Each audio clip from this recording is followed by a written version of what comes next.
कंस के द्वार में नारद जी पहुंचे और कहते हैं कि महाराज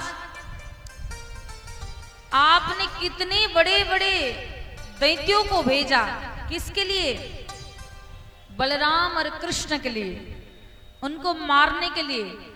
लेकिन आपको मैं एक सलाह देता हूं, आप अब एक काम करो कि यहां पर एक उत्सव रखो और कृष्ण और बलराम को इधर ही बुलाओ और यहीं पर उन दोनों का अंत कर दो।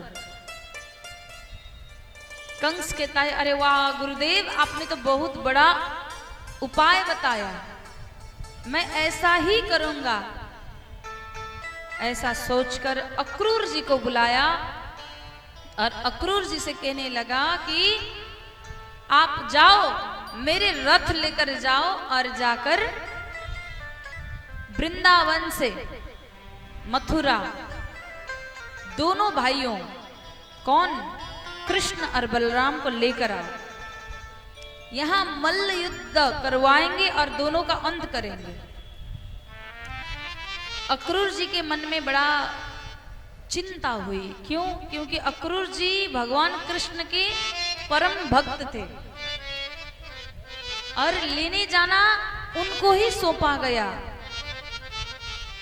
मन में भाव कैसा आया, मैं जिसको ज्यादा ही प्रेम करता हूं उसको मारने के लिए मैं ही लेके जाने आदेश मिला है, मुझे ही लेके जाने का आदेश।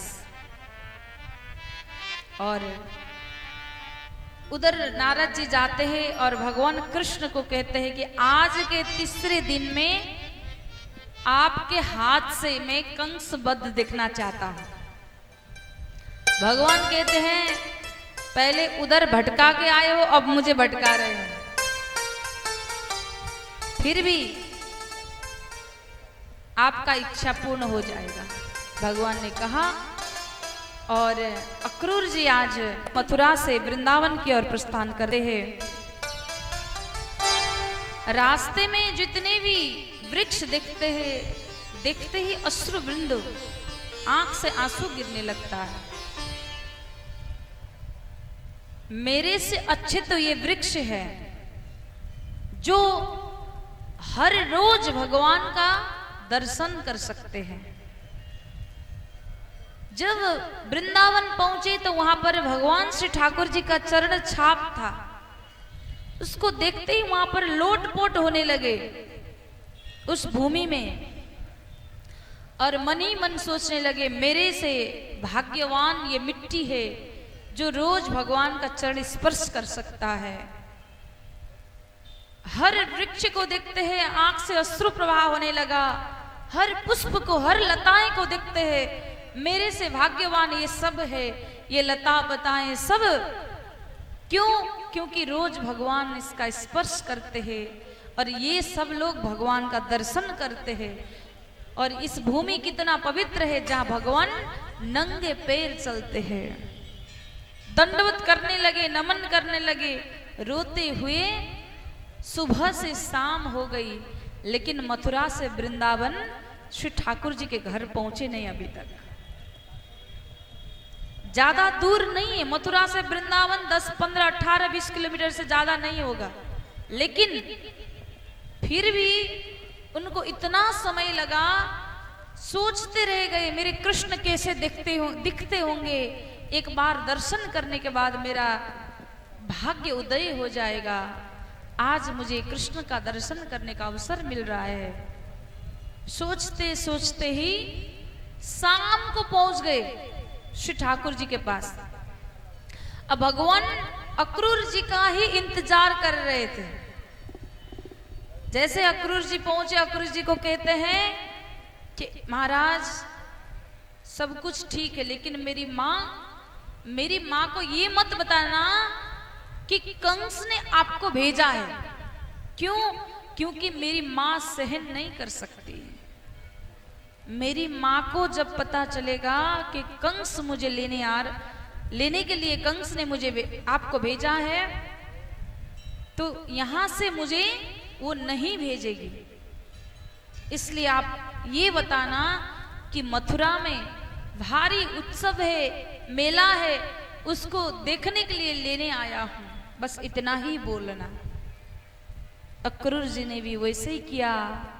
रात में नंद बाबा और सभी बातचीत करते हुए सुबह होने लगा।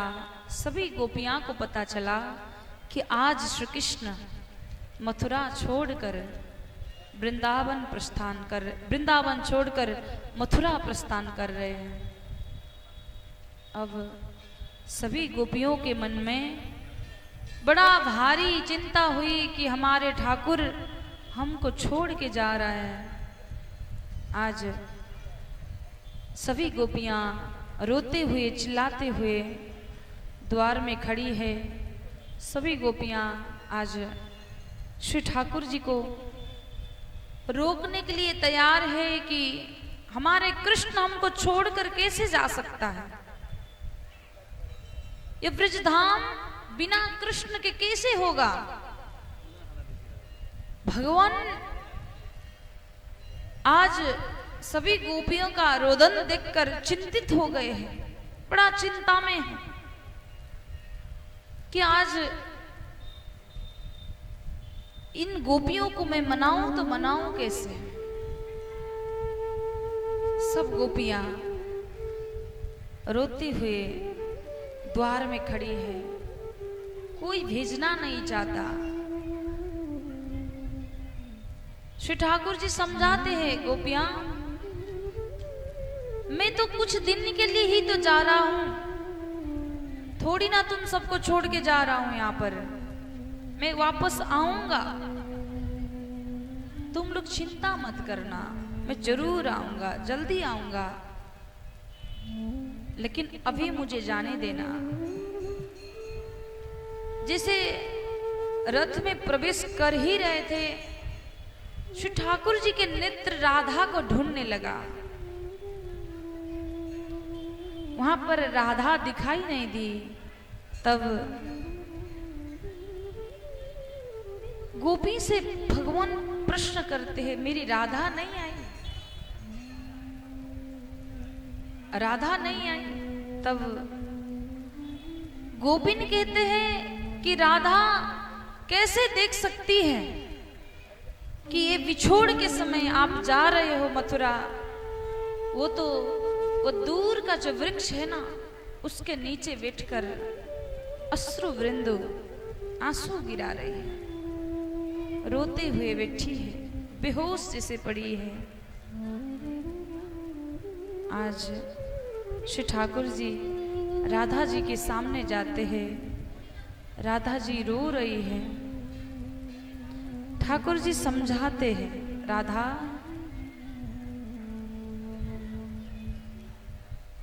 आज मेरे जाने का समय हो चुका है,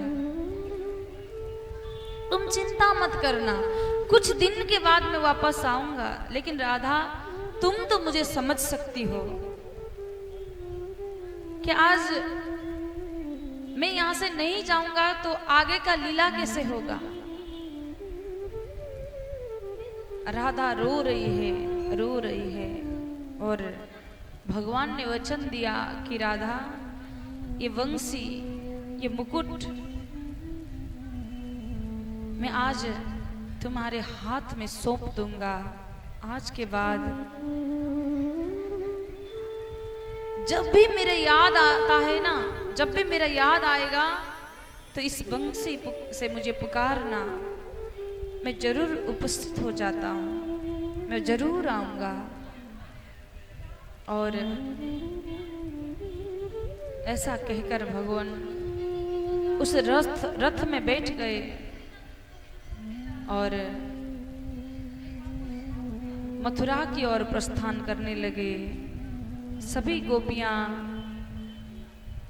केवल दिखती है, कब तक दिखती है, जब तक उस रथ से जो धूली उड़ रहा था उसको भी स्पर्श करके रोने लगी, उसको देखती रह गई। तब रथ के ध्वजा जो था ऊपर का, उसको देखती रही। जब वो भी दिखाई देने बंद हो गया तो घर के छत पर जाकर केवल केवल श्री ठाकुर जी को निहारती रही कि आज हम सभी के मध्य से कृष्ण हम सभी को छोड़कर जा रहा है। भगवान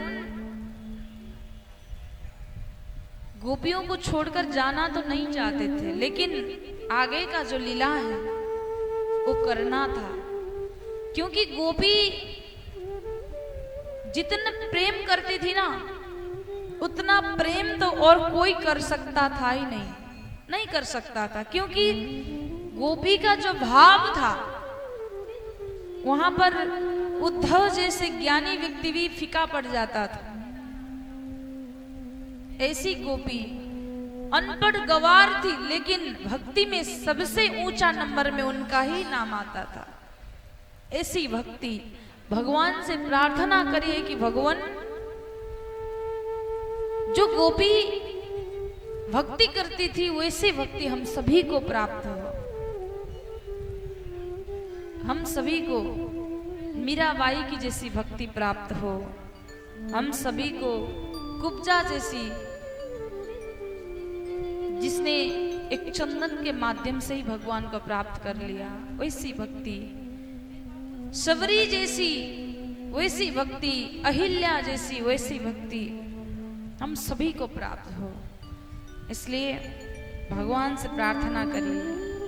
कैसा प्रार्थना?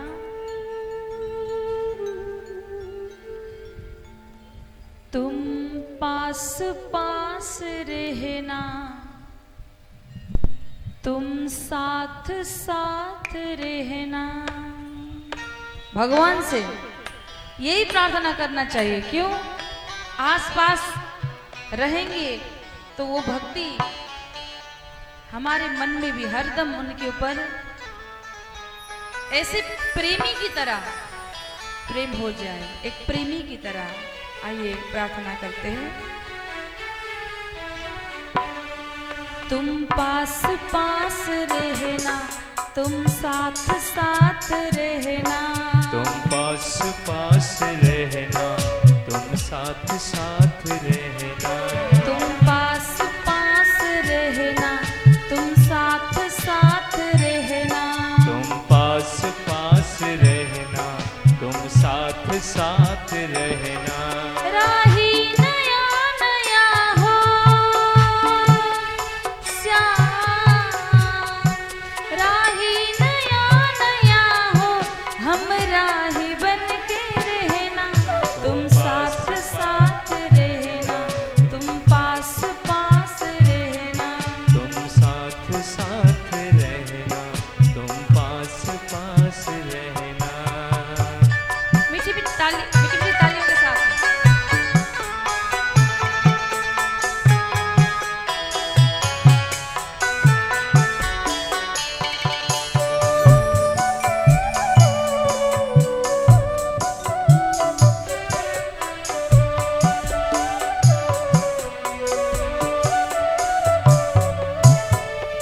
अब यहाँ पर प्रार्थना करते हैं। कैसे? क्योंकि भगवान को प्राप्त करना हो तो ऐसे प्रार्थना करना चाहिए कि एक प्रेमियों की तरह इस भाव से। राहें हैं टेढ़ी मेढ़ी, गलियां बड़ी अंधेरी, है तेरी मेरी गलियां है अंधेरी,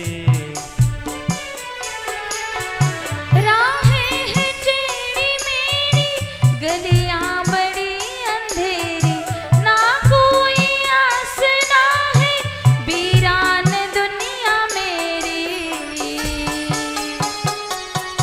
दिल के करीब रहना, बन के हबीब रहना।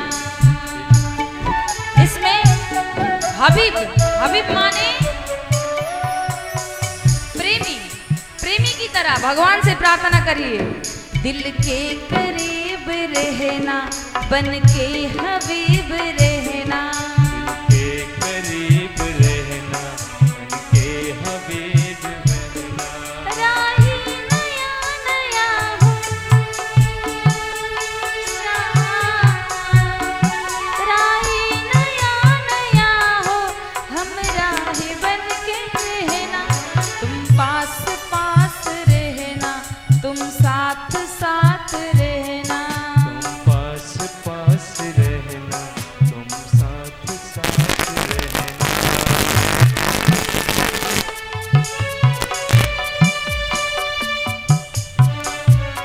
मीठी मीठी तालियों से सेवा करते हुए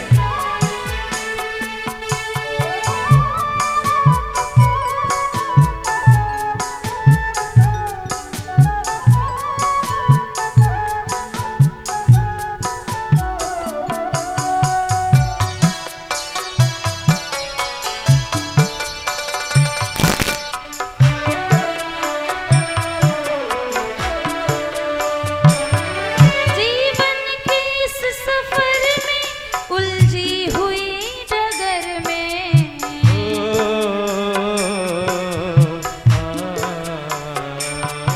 जीवन के इस सफर में उलझी हुई डगर में, गाफिल न मैं हो जाऊं माया के इस नगर में। तुम यार बन के रहना, गम पार बन के रहना।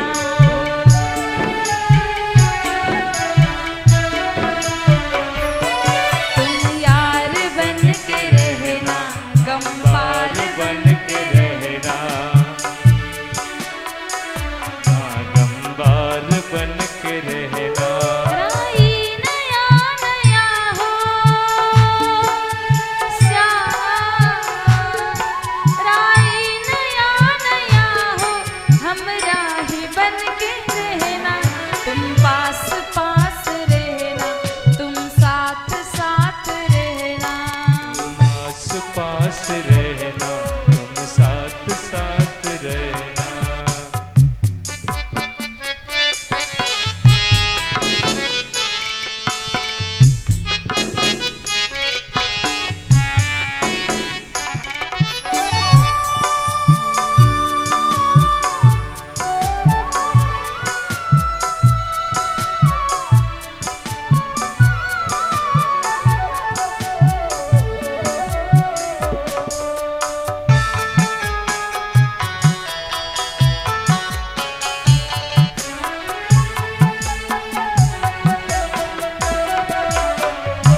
अब भगवान से एक प्रार्थना करिए।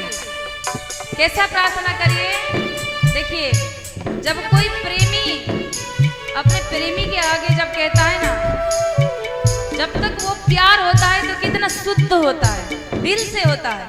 इसलिए भगवान से भी ऐसा प्यार करिए कि प्यार को प्यार ही रहने दो, रिश्ते में मत बांधो। प्यार को प्यार ही रहने दो, रिश्ते में मत बांधो। एक बेनाम सा मोहब्बत मेरे नाम कर दो, एक बेनाम सा मोहब्बत मेरे नाम कर दो। और इस दिल का कहा सुनो, भगवान से इस दिल का कहा सुनो, मेरा एक छोटा सा काम कर दो। इस दिल का कहा सुनो, मेरा एक छोटा सा काम कर दो कि किसी दिन सुबह को मिलो और मेरे जिंदगी का शाम कर दो, मेरे जिंदगी का शाम कर दो। इसलिए दिल के करीब रहना, बन के हबीब रहना।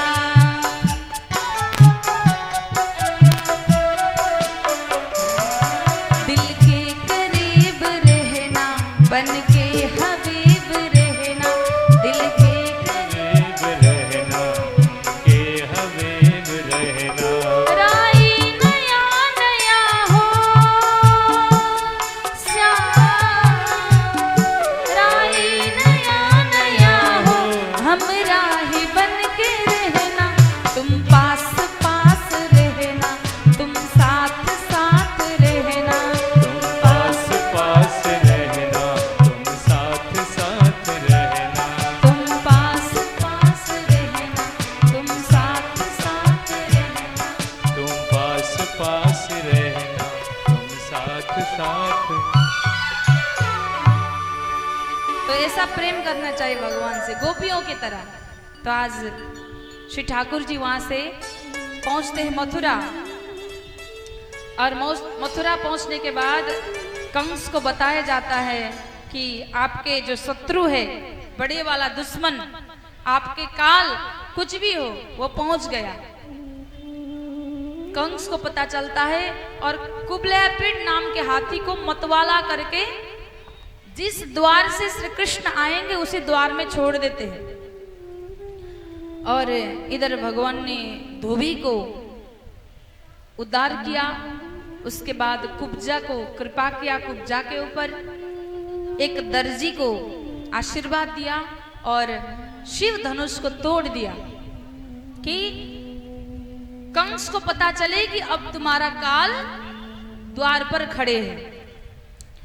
दूसरे दिन कंस के द्वार पर जाते कृष्ण बलराम कुबलैपिड़ हाथी को मतवाला बना के वहां पर छोड़ दिया गया है। महावत हाथी लेकर जाता है द्वार में, भगवान कहते छोड़ो छोड़ो, लेकिन महावत मानता नहीं और भगवान ने एक मुष्टि का प्रहार करके हाथी का उद्धार किया। और हाथी के जो 2 दंत थे, दांत, एक एक दंत को निकालकर बलराम जी और कृष्ण भगवान दोनों ने एक एक लिए और महावत को भी उद्धार करके पहुंच गए कंस के पास। कंस के पास पहुंचे, वहां पर जितने भी दैत्य थे सभी का भगवान ने उद्धार किया। और कंस महाराज का उद्धार करने का समय आया, भगवान जाकर युद्ध करने प्रारंभ किए, मल्ल युद्ध चला। भगवान ने कंस को ऐसे मुष्टि का प्रहार किए कि कंस मूर्छित हो गया। अब कंस उठता ही नहीं। बहुत देर के बाद सबको लगा कि कंस मूर्छित नहीं हुआ है, कंस तो मर गया है, मर चुका है। तब जाकर सब लोग ने जय जयकार लगाया, बोलिए कंस मर्दन भगवान की। तो आज सभी ने जय जयकार लगाया। फिर उसके बाद उस कंस के 2 पत्नी थे, अस्ति और प्राप्ति, दोनों अपने पिता जरासंध के पास चले गए।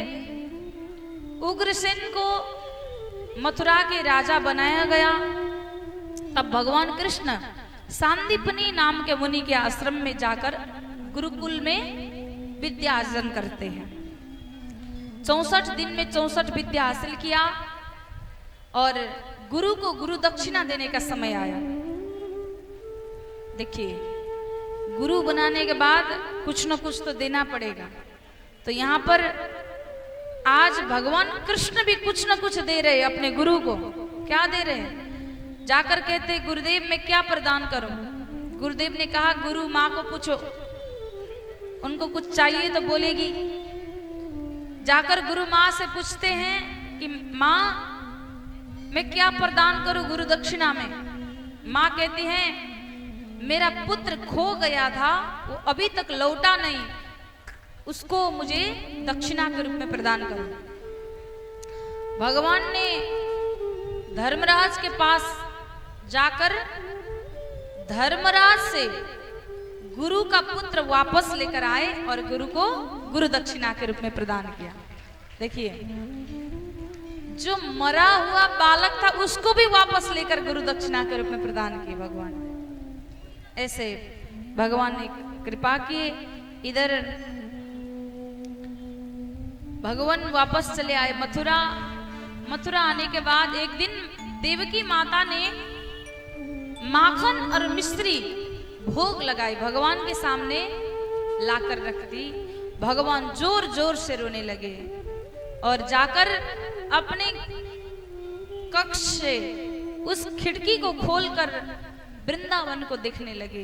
वृंदावन की ओर आंख लगाते रहे, कोई ना कोई तो अवश्य दिखाई देगा, किसी न किसी का तो दर्शन अवश्य मिलेगा। ऐसा भाव से रोते हुए भगवान वृंदावन की ओर देख रहे हैं। इतने जोर से फूट फूट कर रोने लगे कि उद्धव जी को सुनाई दिया। दौड़े भागे चले आए, क्या हुआ? भगवान कहते हैं उद्धव आज मुझे वृंदावन का बड़ा याद आ रहा है,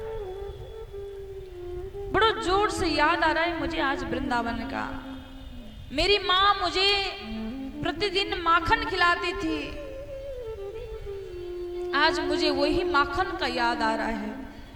आज मेरी माँ यशोदा का याद आ रहा है। आज मेरे पिता नंद बाबा का याद आ रहा है। आज भगवान जोर जोर से रोने लगे। अब उद्धव जी कहते, अरे भगवान भी कहीं रोते हैं। अब भगवान कहते हैं, ऐसा कभी नहीं हो सकता कि मेरा भक्त आंख से आंसू गिरा रहा हो और मैं खुश हो जाऊं। ऐसा कभी नहीं होता है। आंसू उधर गिर रहा हो तो इधर भी गिरेगा। भगवान आज उद्धव जी से कहते हैं कि मुझे बड़ा मेरी माँ की याद आ रही है। मेरी माँ कैसे रह रही होगी। मुझे खिलाए बिना वो भोजन नहीं करती थी, मुझे सुलाए बिना वो नहीं सोती थी। आज इतने दिन हुआ कि मैंने एक बार भी मेरी माँ यशोदा का दर्शन नहीं किया। वो कैसे रह रही होगी। और मेरा पिताजी रोज जब कहीं जाना हो तो नंगे पैर बाहर निकलते थे और मैं उनका जूता सिर पे रख कर ले आता था। और आज इतने दिन हुआ कि मेरे पिताजी पता नहीं जूते पहनते हैं कि नहीं, मुझे नहीं पता।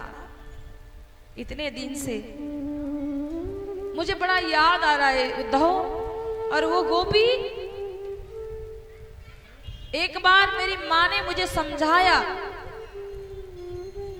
कि कन्हैया तू क्यों चोरी करता है, चोरी मत करना। रोज गोपियां आती है और रोज कहकर जाती है, रोज शिकायत होता है, चोरी मत करना।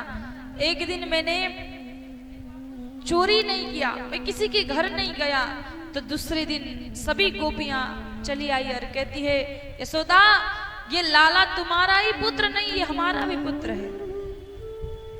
चोरी करने ही सही मेरे घर भेज देना।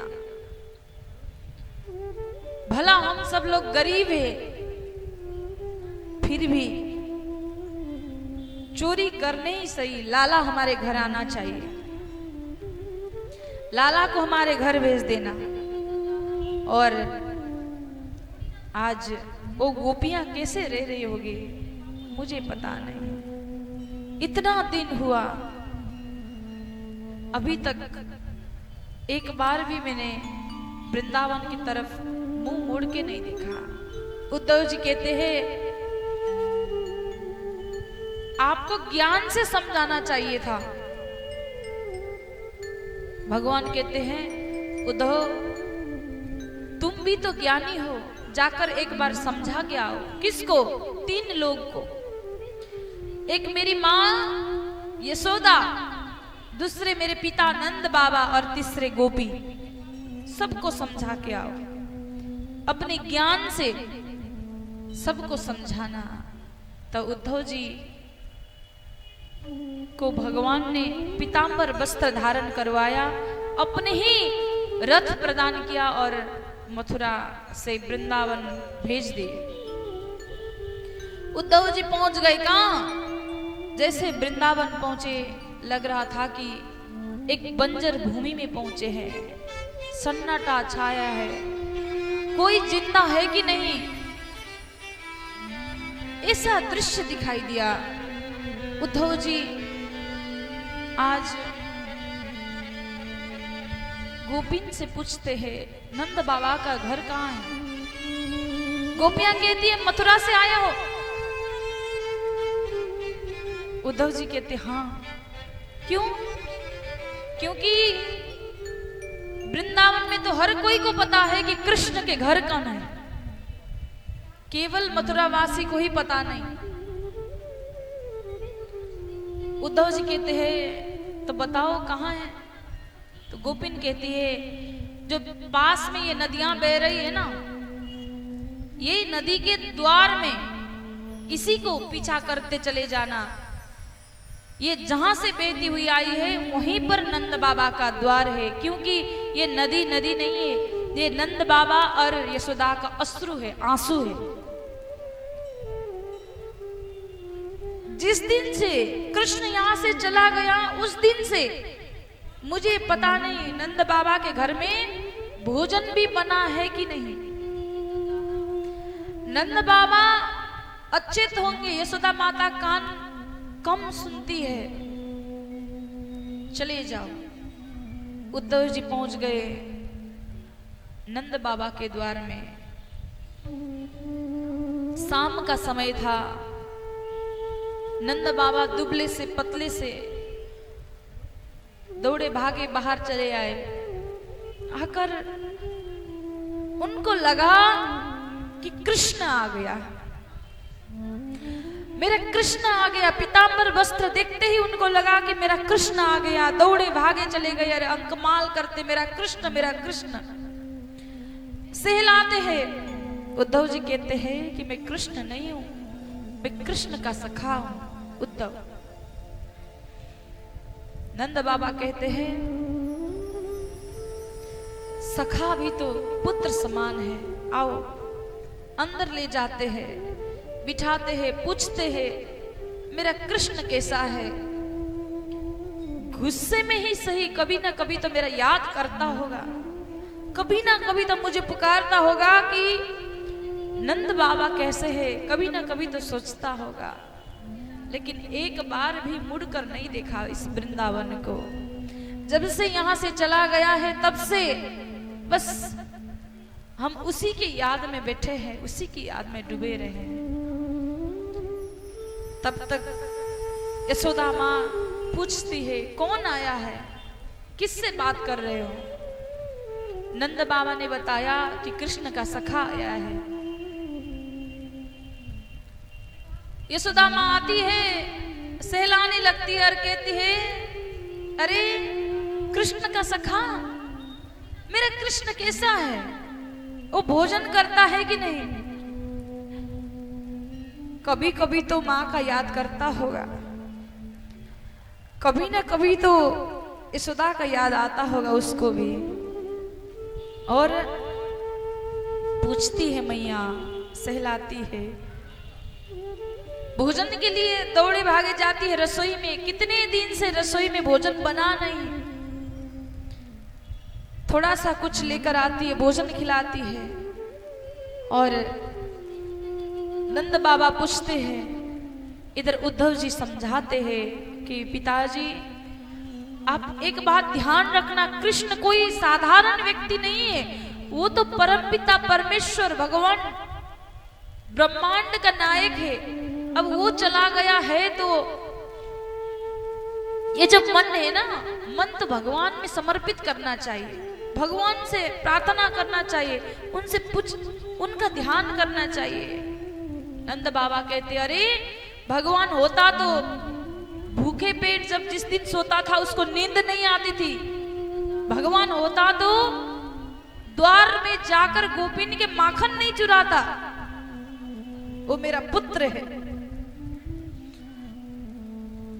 अब मैया कहती है नहीं नहीं, वो भगवान नहीं है। अगर भगवान होता तो उस दिन गुस्से में आकर इतना मटका नहीं फोड़ता। मैं भी कितनी भोली कि उसको मैंने ओखल में बांध दी थी। अभी भी उसी कारण गुस्सा होकर यहाँ नहीं आ रहा होगा मेरा पुत्र। समझाते हैं उद्धव जी, मैया ऐसी बात नहीं है, वो तो भगवान है, भगवान का ध्यान करना चाहिए। उद्धव जी कहते हैं उद्धव ऐसा मत कहना, आज तक मैं भगवान के सहारा ही जीवित हूं। क्यों? मुझे पता है मेरे पुत्र ने मुझे छोड़ के चला गया, लेकिन मैं मन में ये भाव रख रहा था कि मेरे भगवान तो मेरे सहारे हैं। अब तू कह रहा है कि वो भगवान है, अब भगवान ने ही छोड़ के चले गए तो मैं किसके सहारा रहूं। उद्धव जी स्तब्ध हो गए, कुछ नहीं बोल रहे। वहां से चले गए। दूसरे दिन यमुना जी में स्नान किया और स्नान करने के बाद सभी गोपियां आती है, गोपियां को समझाते हैं भगवान का ध्यान करो। उसी समय एक भ्रमर आता है और बड़ी गोपी राधा रानी के चरण में बैठता है। वहां पर भ्रमर गीत के माध्यम से राधा रानी ने अनेक प्रश्न पूछा, अनेक भाव बताया। उद्धव जी उत्तर देना चाहते थे ज्ञान के माध्यम से, लेकिन संभव नहीं हुआ। गोपी रोती हुई कहती है, हमारे कृष्ण कम से कम चोरी करने ही सही हमारे घर तो आता था, लेकिन आज ये वृंदावन हम सभी का एक ही काम है, क्या? सुबह से शाम तक कृष्ण को याद करना, कृष्ण से प्रेम करना, बस उनमें ही समर्पित होना, बस हमारा ये भाव है। लेकिन उद्धव तुम कह रहे हो कि भगवान में मन लगाओ, तो एक काम कर देना। कैसा काम? एक ही मन था, वो तो कृष्ण के पास चला गया, अब दूसरा मन वापस लाकर दे दो, दूसरा मन दे दो, तो वो मन को हम भगवान में लगाएंगे। लेकिन बिना कृष्ण के कैसे रह पाएंगे बताओ? नहीं हो सकता है। तब यहां पर उद्धव जी समझाते, अरे भगवान में मन नहीं लगाओगे तो पता है क्या होगा? नरक भोगना पड़ेगा। गोपिन कहती है कि अगर 1000 साल लाख साल भी नरक भोगना पड़े बिना कृष्ण के याद किए, हम लोग तो कृष्ण को याद किए बिना तो एक पल भी नहीं रह सकते। अगर उसको याद करने में नरक भोगना पड़े तो वो भी हमको स्वीकार है, लेकिन हम कृष्ण से इतना ही प्रेम करेंगे, इतना प्रेम करेंगे। आज कहने लगी, तब सभी गोपियां कहती है, ये तो प्रेम की बात है उद्धव, बंदगी तेरी बस की नहीं है, ये तो प्रेम की बात है उद्धव, बंदगी तेरे बस की नहीं है। यहाँ सर्द के होते हैं सौदे, यहाँ सर्द की होते हैं सौदे, आस की इतनी सस्ती नहीं है, ये तो प्रेम की बात है उद्धव।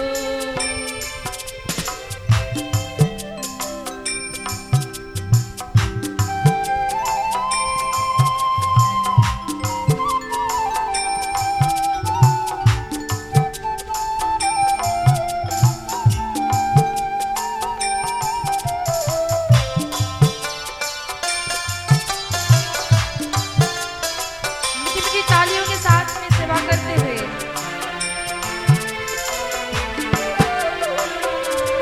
अब गोपियां कहती हैं कि हमारा एक ही काम है उद्धव, सुबह से शाम तक बस कृष्ण को याद करना। हमको भूख भी नहीं लगता जब हम सब लोग उनके याद में डूबते हैं, तो दम दम पे पल पल पर तुम कहते हो पूजा करो, ध्यान करो, तप करो, भगवान का याद करो, लेकिन हम सब लोग तो केवल कृष्ण को याद करते हैं दम दम पर। इसलिए कहती है, प्रेम वालों ने कब वक्त पूछा, उनकी पूजा में सुन लो ये उद्धव,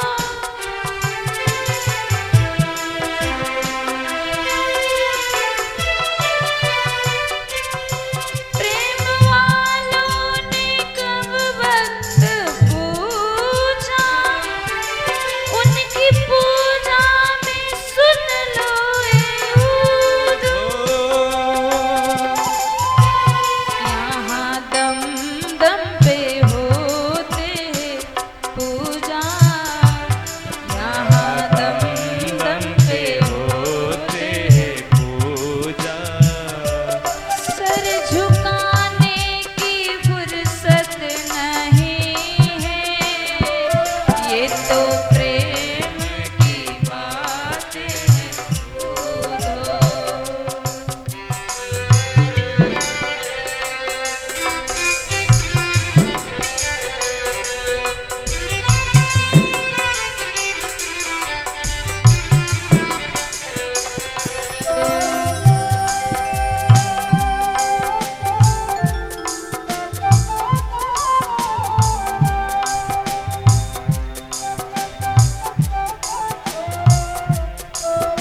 समझाती है, हम सबको तो कृष्ण नाम की मस्ती चढ़ गई है, कृष्ण नाम की नशा चढ़ गई है।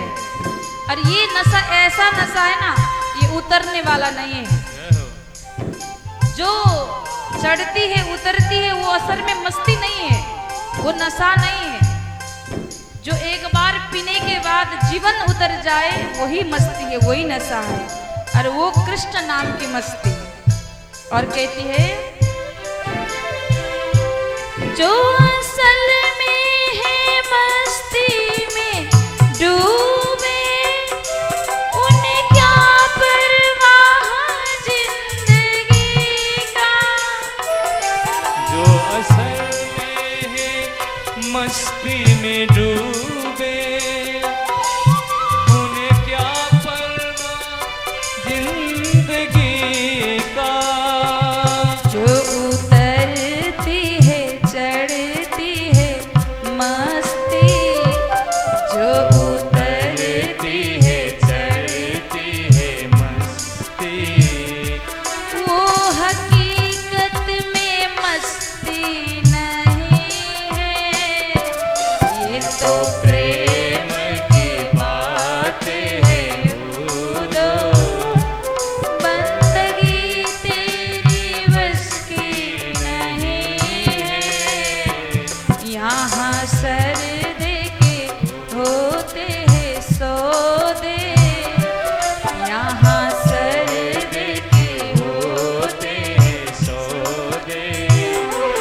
पास की इतनी सस्ती नहीं है। ये तो प्रेम की बात है उदो।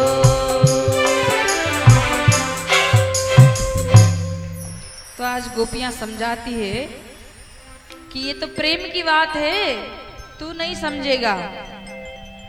और समझाने आया था, आज उल्टा समझकर चले गए। उधो सुधो है गयो, सुन गोपिन के बोल। उधो सुधो है गयो, सुन गोपिन के बोल। ज्ञान बजायो डुगडुगी, प्रेम बजायो ढोल। आज प्रेम इतने ऊपर दिखाई दिया कि सब प्रसन्न होकर वहां से चले गए। उद्धव जी और जाकर भगवान से सभी समाचार पहुंचाते हैं। वो दृश्य देखकर भगवान भी प्रसन्न हो जाते हैं। आगे जरासंध ने मथुरा के ऊपर युद्ध प्रारंभ कर दिया। 17 बार भगवान उसको हरा कर वहां से भेज देते हैं और द्वारका का निर्माण करते हैं। और द्वारका का निर्माण करने के बाद बलराम जी का विवाह होता है रेवत राजा की पुत्री रेवती माता के साथ। और भगवान श्री कृष्ण ने भारी सभा के बीच में रुक्मिणी माता को हरण किया। तब परीक्षित महाराज ने प्रश्न किया कि स्वामी, भगवान ने भारी सभा में क्यों हरण करना पड़ा माता को? तब एक बार यहां विस्तृत रूप में बताते हैं। विदर्भ देश के एक राजा था जिनका नाम है भीष्मक। भीष्मक की पुत्री थी कौन? रुक्मिणी माता। उनके 5 पुत्र और 1 पुत्री थी। और ज्येष्ठ पुत्र थे रुक्मी। रुक्मी ने अपने मित्र शिशुपाल के साथ अपनी बहन रुक्मिणी का शादी का तय किया। इधर रुक्मिणी माता को पता चलता है, एक पत्र लिखती है और श्री द्वारकाधीश को भेज देती है। एक ब्राह्मण देव जाते हैं और जाकर वो पत्रिका पहुंचाते हैं। भगवान कहते हैं कि ब्राह्मण देव को आप ही पढ़ो। पढ़ने लगते हैं कि हे श्याम सुंदर, मेरे भाई रुक्मी ने मेरा शादी का तय कर दिया है। अब शादी का तय किया है, लेकिन मैं नहीं चाहती हूं कि मेरा विवाह शिशुपाल के साथ हो। मैं चाहती हूं कि मेरा शादी आपके साथ हो, क्योंकि नारद जी के मुंह से मैंने आपका बहुत प्रशंसा सुना है, इसलिए आप आओ और गौरी पूजन के समय में मुझे हरण करके ले जाओ। ऐसा मैया लिख कर भेजती है। भगवान रथ लेकर आते हैं और गौरी पूजन के समय भगवान आकर रुक्मिणी माता को हरण करके ले जाते हैं। बोलो रुक्मिणी रमन भगवान की। और शिशुपाल रोते हुए चला जाता है, वहां पर अपने दरबार वापस हो जाता है। इधर समय आने पर रुक्मिणी माता गर्भवती होती है, एक सुंदर पुत्र का जन्म होता है जिनका नाम है प्रद्युम्न। प्रद्युम्न छोटे ही थे तो उसको एक सम्रासुर नाम के दैत्य आया और हरण करके लेकर समुद्र में डाल दिया। समुद्र में डाल दिया और वो बालक को एक मछली निगल गई और वो बड़ी मछली फिर एक माझी ने लेके सम्रासुर को ही अर्पित किया, भेंट किया। सम्रासुर ने अपने रसोई में काम करने वाली मायावती को दिया। मायावती जब पेट फाड़ती है तो उसमें बच्चा है, जीवित है, उसको पुत्र भांति पालती है। बड़े होने के बाद नारद जी आते हैं और कहते हैं ये पुत्र नहीं है तुम्हारा, ये पति है। तब वो स्त्री कहती है कैसे? तुम मायावती नहीं हो, तुम रति हो, कामदेव की पत्नी रति।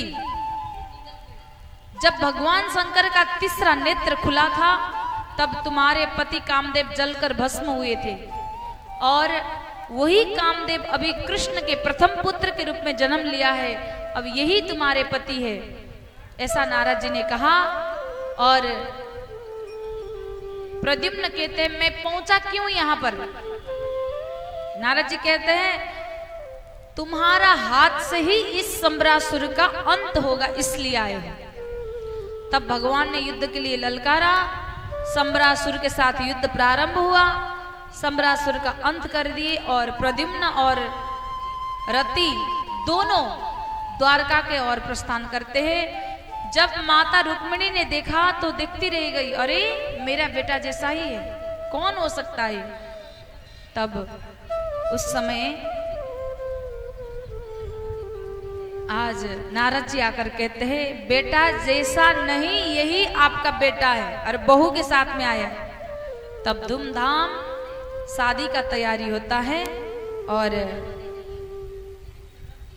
शादी हो जाता है। आगे भगवान को मणि चोर का आरोप लगता है, तब भगवान का और भी शादियां होता है एक जाम्बवती माता के साथ में और एक सत्यभामा माता के साथ में। और चौथा विवाह हुआ भगवान का यमुना, पांचवा मित्रबंदा और नग्नजिति भद्रा लक्ष्मणा करके भगवान के 8 पट रानी हुई और 16,100 रानी के साथ एक ही बार शादी हुआ। एक भौमासुर नाम के दैत्य ने 16,100 रानियां को कैदी बनाकर रखा था। सभी ने भगवान को पुकारा, भगवान गए और भौमासुर का अंत कर दिए और सभी रानियों को कैद मुक्त करके अपने अपने घर जाने को आदेश दिया। लेकिन सभी स्त्रियां ने कहा कि हम लोग घर नहीं जा सकते क्योंकि ये जो समाज है ये हमको नहीं छोड़ेगा, इसलिए हम लोग घर नहीं जाएंगे। तब भगवान ने कहा कि चलो द्वारका, आप सभी के साथ एक ही मंडप में शादी होगा, आप सभी को पटरानी बना के रखूंगा। भगवान चाहते, देखिए भगवान अगर वहां पर चाहते कि दासियां भी तो बना सकते हैं कि नहीं? सब स्त्रियों को महल में काम करने वाले दासी भी बना सकते थे, लेकिन नहीं, भगवान ने इज्जत इतना दिया, स्त्रियों का इज्जत भगवान इतने करते हैं ना, भगवान ने यही सिखाया, सभी को रानी बना दिया। 16,108 शादी आज सभी के भारी मंडप में हो रहा है। आइए हम सभी शादी में शामिल होते हैं और नाचते हैं, गाते हैं सभी लोग। हम सभी जो चाहते हैं ना भगवान का शादी में नृत्य करना, तो उठकर आनंद उठाए, क्योंकि अपने अपने भाइयों के शादी में तो खूब नाचते हो, अपने पड़ोसी के शादी में तो खूब नाचते हो, और ये अवसर जो मिला है, आइए भगवान की शादी में भी हम सभी आनंद उठाए। आओ मेरी सखियां मुझे मेहंदी लगा दो, मेहंदी लगा दो मुझे ऐसी सजा दो, मुझे श्याम सुंदर की दुल्हन बना दो, मुझे श्याम सुंदर की दुल्हन बना दो। आओ मेरी सखियां मुझे मेहंदी लगा दो, आओ मेरे सखिया मुझे मेहंदी लगा दो, मेहंदी लगा दो मुझे ऐसी सजा दो, मेहंदी लगा दो दोनों हाथ मुझे उठाकर। ऐसी सजा दो, मुझे श्याम सुंदर की दुल्हन बना दो, मुझे श्याम सुंदर की दुल्हन बना दो, मुझे श्याम सुंदर की दुल्हन बना दो, ओ मुझे श्याम सुंदर की दुल्हन। राधे दोनों हाथ पूरी पूरी लंबे उठाकर भगवान की शादी में मीठी मीठी तालियां के साथ।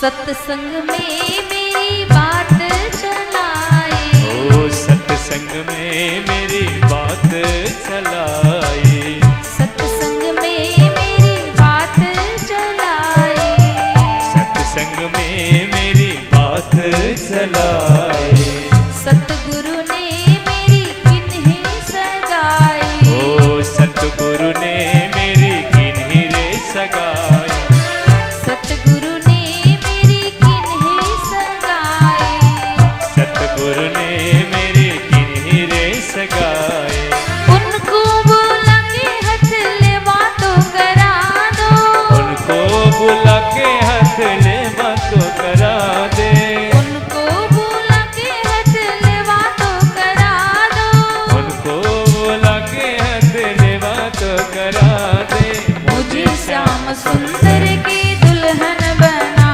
दो, मुझे श्याम सुंदर की दुल्हन बना दो, मुझे श्याम सुंदर की दुल्हन बना दो, मुझे श्याम सुंदर की दुल्हन बना दो। श्री राधे। मीठी मीठी तालियों से सेवा करते हुए राजा हो कम से कम मीठी मीठी तालियों से बजाते रहिए, बैठे बैठे।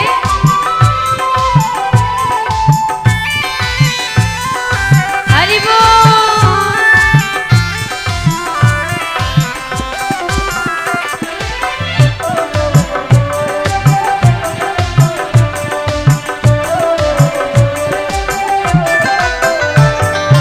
ऐसी पहनो चूड़ी जो कब हो ना टूटे, ऐसी पहनो चूड़ी जो कब हो ना टूटे, ऐसी पहनो चूड़ी जो कब हो ना टूटे, ऐसी पहनो चूड़ी जो कब हो ना टूटे, ऐसा वर दुल्हा जो कब हो ना छूटे, ऐसा बरो दुल्हा जो कब हो ना छूटे, ऐसा वर दुल्हा जो कब हो ना छूटे, ऐसा बरो दुल्हा जो कब हो ना छूटे, अटल सुहाग की बिंदिया लगा दो, अटल सुहाग की बिंदिया लगा दो, अटल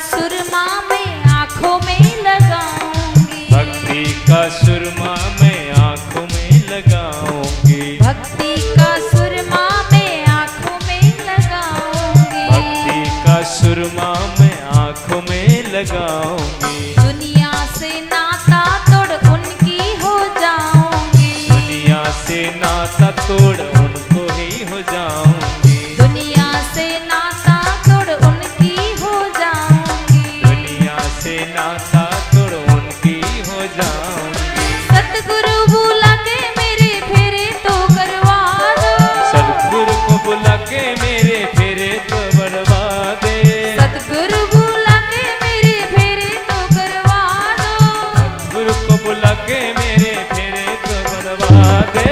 मुझे श्याम सुंदर की दुल्हन बना दो, मुझे श्याम सुंदर की दुल्हन बना दो, मुझे श्याम सुंदर की दुल्हन बना दो, मुझे श्याम सुंदर की दुल्हन बना दो।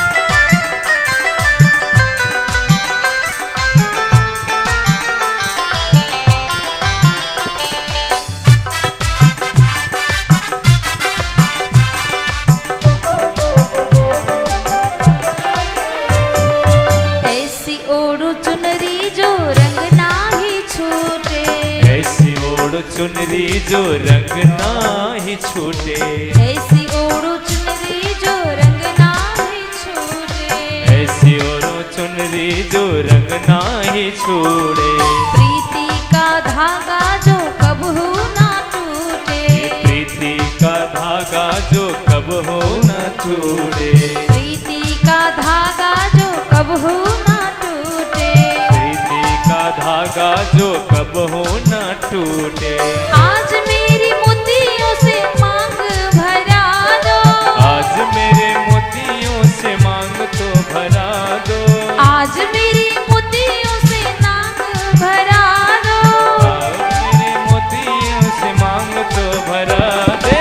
मुझे श्याम सुंदर की दुल्हन बना दो, मुझे श्याम सुंदर की दुल्हन बना दो, मुझे श्याम सुंदर की दुल्हन बना दो, मुझे श्याम सुंदर की दुल्हन बना दो, मुझे श्याम सुंदर की दुल्हन बना दो, मुझे श्याम सुंदर की दुल्हन बना दो, मुझे श्याम सुंदर की दुल्हन बना दो, मुझे श्याम सुंदर की दुल्हन श्याम सुंदर भगवान की जय हो। समादरणीय भक्तजन, कुछ दान दाताएं पधारे हुए हैं जो इस सुंदर अवसर पर आप सभी